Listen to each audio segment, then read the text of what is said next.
Une silhouette en carton blanche à la main, symbole de l'enfance bafouée, des victimes du père Régis Pérard s'apprêtent à affronter leur agresseur dans une épreuve de vérité. Pour la plupart d'entre nous, c'est une attente de plus de 30 ans.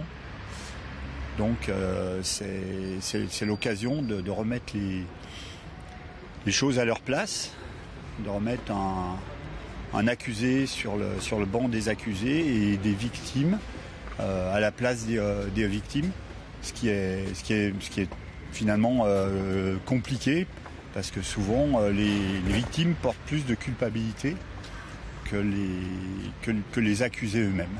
6 victimes présumées du père Régis Pérard ont été citées comme témoins. Au moment où le prévenu pénètre dans la salle d'audience, Jean-François Roche, une de ces victimes, le prend à partie. Tu sais que j'ai eu 19 séances d'électrochoc.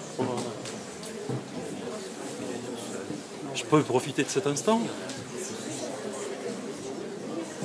J'aimerais, tu vois, que au moins tu demandes pardon pour ce que tu as fait.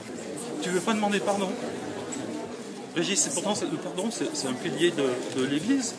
Le prêtre, récemment retourné à l'état laïque, est accablé.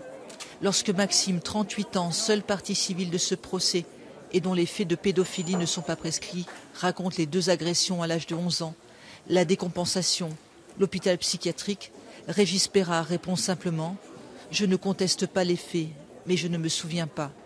Une ligne de défense qu'il tient jusqu'au témoignage de Georges, 65 ans, qui raconte le choc de la main du prêtre dans son pyjama.